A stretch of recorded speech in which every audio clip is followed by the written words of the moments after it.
So it is my great pleasure to introduce a friend of mine. When I get asked the question across my 30 plus years of working with leaders in different industries of all kinds, I get asked the question, who stands out for you as an exemplar, as somebody who really embodies the spirit of purposeful leadership? And when I'm asked that question, I invariably refer to this man who you're going to have the pleasure of listening to now, Gary, who has for many years really fought on the front line of the tension between purpose and profit, which he will describe to you as less of a tension than you think. But for those of you who might be sitting here thinking, I don't know if this is possible. I really don't know if you can create a purpose-led organization that performs at an astounding level. For those of you who have that doubt, please take 20 minutes to listen to my friend Gary Lubner. Welcome, Gary.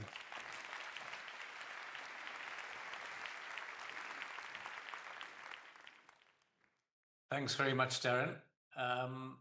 And an apology before I start. Firstly, that I'm on Zoom and I'm not with you in the room. I would have much preferred to have been there, but it just wasn't possible with my diary. And secondly, that I'm afraid I don't speak Italian, so you'll have to bear with my English. So we're going to be talking over the next 20 minutes or so, really, I guess, about a bit of a personal journey, which is my journey of becoming a purpose-led organization, leading a purpose-led organization. And we're going to talk about a business that really is quite a long way away from what Darren's just been talking about, AI, a business that you would know as Carglass if you live in Italy, or Belron if you lived somewhere else. So I'm gonna talk a little bit about that for the moment, but I'm gonna just try and get my slides up, and hopefully you can all see that. So I'm assuming all the technology is working, and hopefully you can see that. So the chat is really, as I say, about purpose-led leadership. So what I want to do is my life has been fairly boring. I've spent most of my life in an organization called Belron, and I want to just give you a little bit of a history about that first, because it's important in this purpose-led journey, which I will talk about as well. And I also want to talk about what I've been doing since I stepped down from Belron two odd years ago. So if you'll just bear with me and let me take you through the Belron story. Now, I want to start out by just explaining what Belron does. We are the largest vehicle glass repair and replacement business in the world, operating in 40 countries, employing about 35,000 people. And I think the interesting thing is I'm going to show you some numbers in a minute, but we 5 to 6 times bigger than the second competitor or the second player in the market. And the interesting thing is that we've built this enormous business by really focusing on something, frankly, which is quite boring. It's something that nobody particularly wants to do. You don't wake up in the morning and get very excited about wanting to replace your windscreen. But we also are able to, sorry. Oh, gosh. We are also able to, we've also managed to, sorry, I'm just going to get rid of that. We've also managed to create a business which has, I like to think, thousands of purpose-led employees.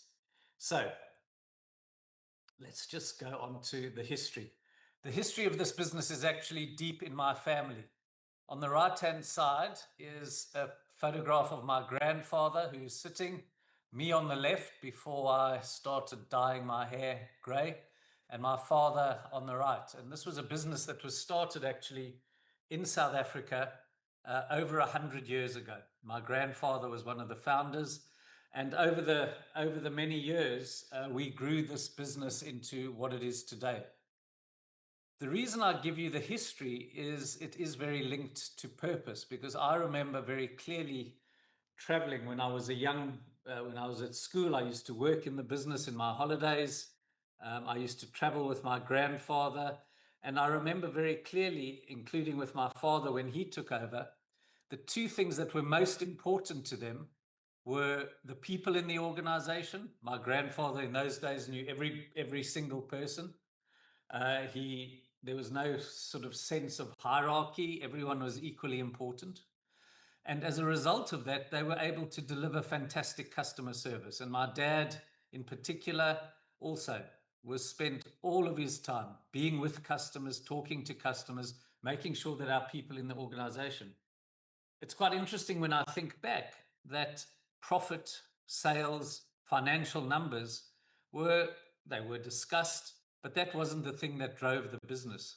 And so that when I joined the business 36 years ago, this was something that really resonated with me, and I'm going to talk a little bit more about that in a while. Just some recent history about Belron. We were acquired in 1999 by a Belgian listed group, which valued the business then at 220 million euros. In 2007, I was appointed as CEO in 2000. In 2007, we made a very large acquisition in the United States of a business that was almost bankrupt, but that actually transformed our business overall. And in 2018, the Belgian company D'Ieteren sold 40% of their stake at a value of 2.1 billion. So they had made 10 times their money from 2000. But the more interesting thing is from 2018, when we brought on Clayton, Dubilier and Rice, a big US private equity firm, and really invested in our purpose journey, which I'm going to describe in a minute, the business really took off. And in 2021, Clayton, Dubilier and Rice sold a part of their stake to these three very well-known investors: BlackRock, GIC from Singapore, and Hellman and Friedman, another private equity group, at a valuation of 21 billion, which was again 10 times more than what that CD&R had spent in 2018, and 100 times what had come from the original investment in 1999. And I have to say, I was very proud to have been the CEO of this incredible growth. But the important thing about this is that I never set out to make 100 times the money for our shareholders, or even 10 times, because the way that I thought about business was very much to do with purpose. And I guess what I'd want to spend most of today is, how did we do that? How did we turn a business which installs windscreens in thousands of sites around the world, using technicians, glass technicians who are blue-collar workers? How did we turn an organization like that, which you would think would be a very difficult one to be a purpose-led one, into something that was purpose-led? And I suppose I want to talk to you about the journey. And the first part of the journey, which is actually where I met Darren, who you've just spoken to, was my personal journey, which was, I was having a few issues myself personally, in terms of dealing with shareholders. This was around 2014, 2015, trying to understand, why was I doing all of these things? There was a lot of whys going on in my mind, and I thought, well, I needed a bit of help, and was very lucky enough to meet with Darren. And he and I he helped me along my journey, which was around finding my purpose. And what was interesting for me was, it was about finding it. It wasn't that I needed to invent it or create it. It was deep inside me. And my purpose, when we sort of went through it, was that I was just really keen every day, Darren talked about that earlier, in the moment, to make a difference. That's what I like to do. I like to go to work to make a difference to our employees, to make a difference to our customers, to make a difference to my team that I worked with every day. And that sort of gave me a real sense of when I was either in difficult times or challenging times, but as well as in good times, how could I make a difference? And once I'd done that for myself, I got very enthusiastic about this idea of a purposeful journey.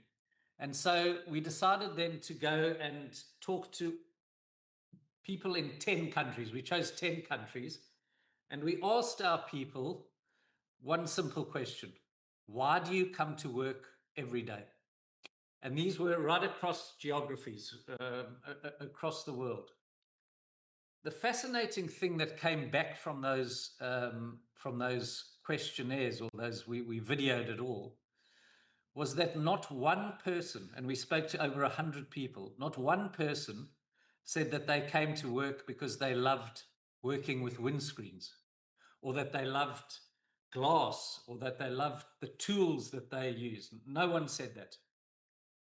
Whichever person we asked, in whatever function they were, the kind of answers that came back were things like, I love the fact that I solve somebody's problem.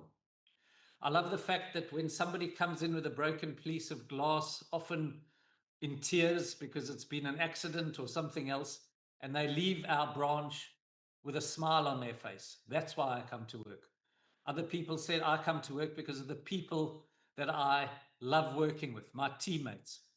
I love coming to work because of the people that I'm leading. And we got all these beautiful messages back from people, which essentially said they like coming to work because they make a difference to people's lives. Odd for a windscreen company to come up as that purpose.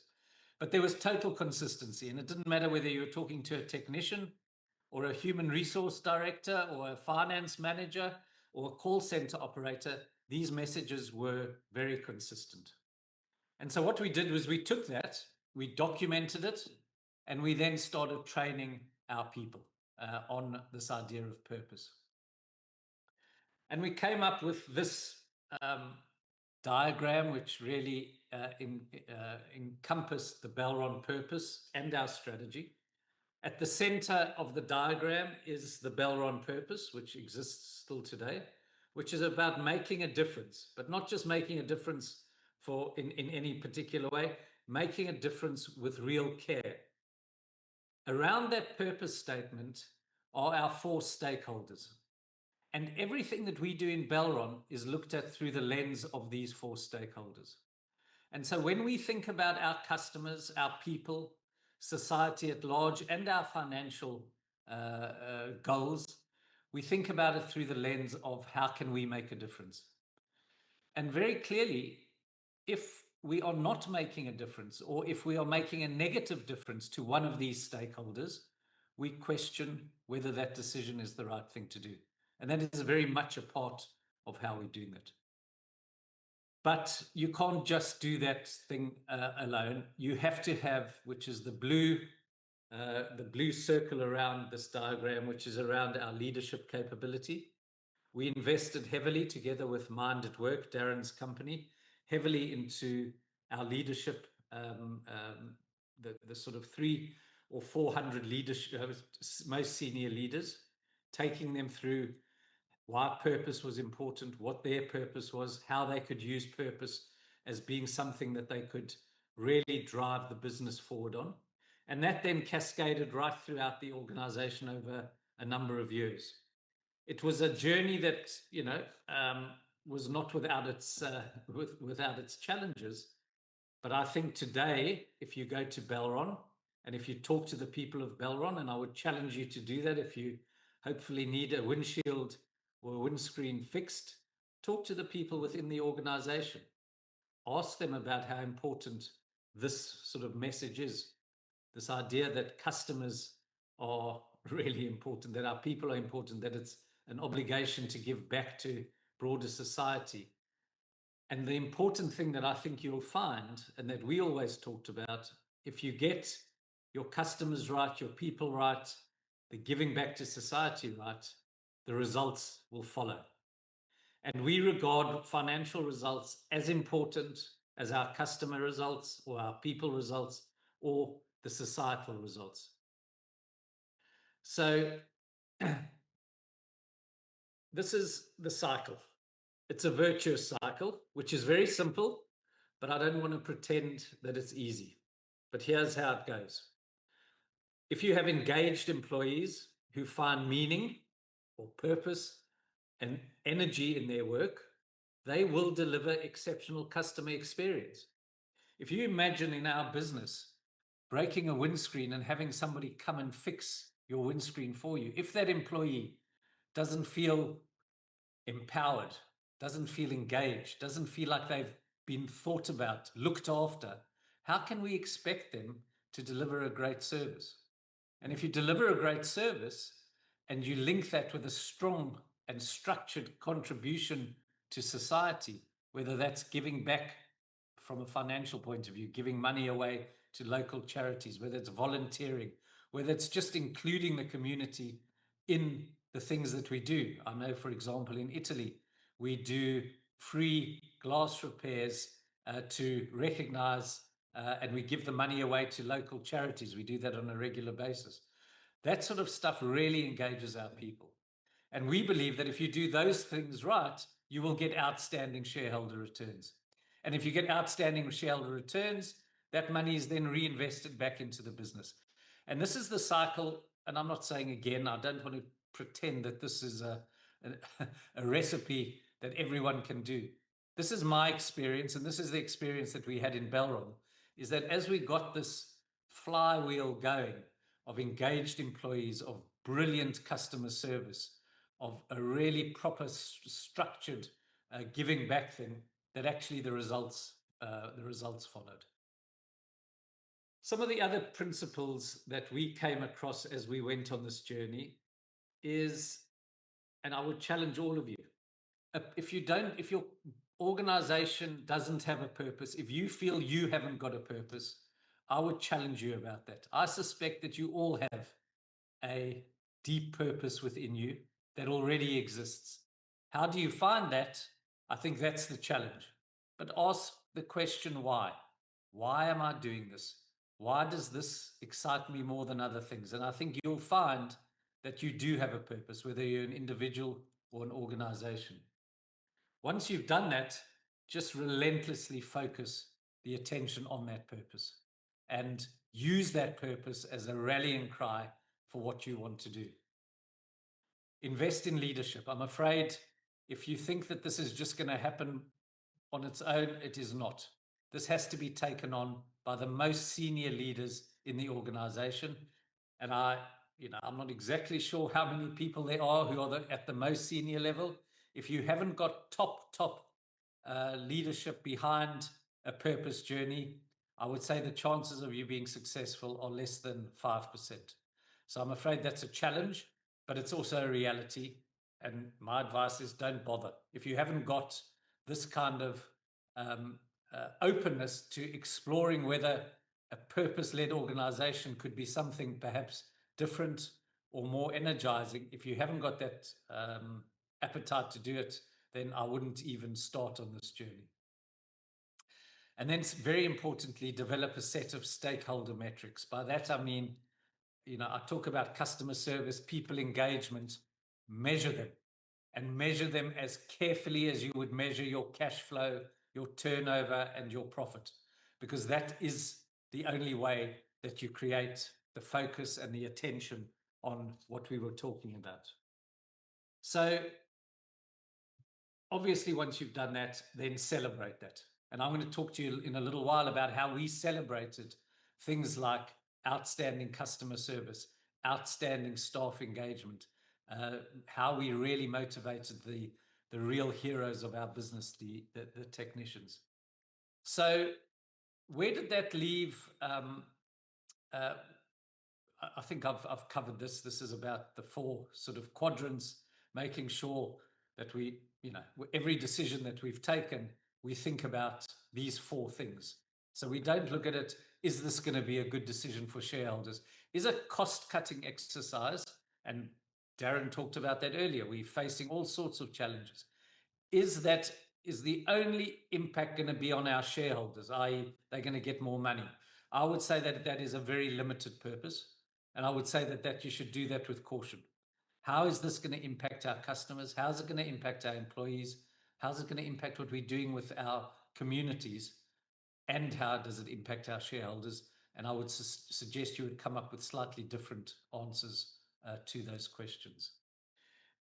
So I suppose my summary of the purpose paradox, it is a paradox, is that, in my opinion, what we found at Belron is that the more you focus on the outcomes, and for example, our purpose is to increase profit, that's an outcome, the less you're going to be able to achieve that.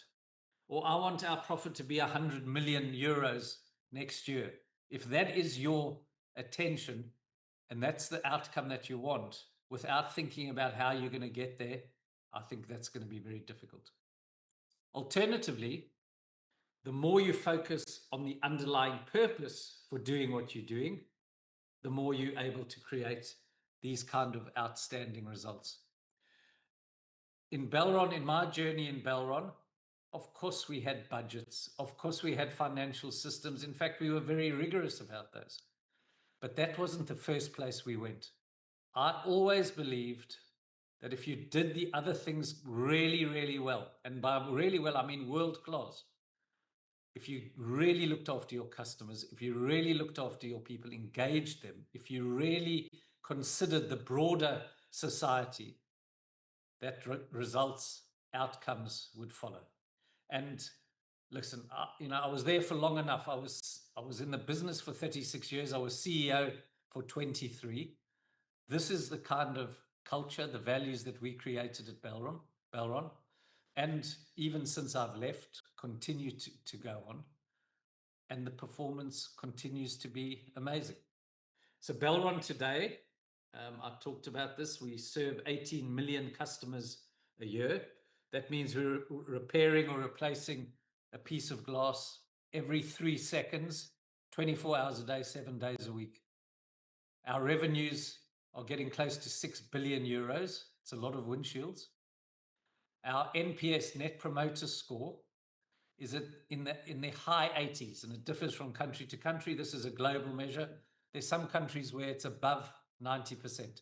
I'm assuming some of you know NPS and what a rigorous measure that is. We are very proud. We have not found another service company in the world that has higher customer service scores than that. We've got over 30,000 people. Things like waste recycling, again, was not an outcome. It was part of our purpose. We want to make a difference. We want to make a difference to the environment. How do we do that? Well, how about if we recycle our glass? And we're not going to recycle 10% or 20%. We want to recycle 100. We're over 90 already, and that'll be 100, I'm hoping, very, very soon. I've talked about our customer service. This is just, we always had good customer service, but when we really focused our attention around 2014, 2015, you can see the performance that we've got to. I wanted to just touch on 3 quick examples of being purpose-led. First of all is our Spirit of Belron challenge. This is a challenge which I started in 2000 with 6 of us doing a triathlon to raise money for a charity in South Africa, which is where I'm from. Forward wind that to 2025, we had over 12,000 Belron people from nearly 30 countries taking part in physical events around the world and raising money for the same charity. And we raised 2.5 million euros. If any of you were lucky enough to come to one of these events, you would see the Spirit of Belron working.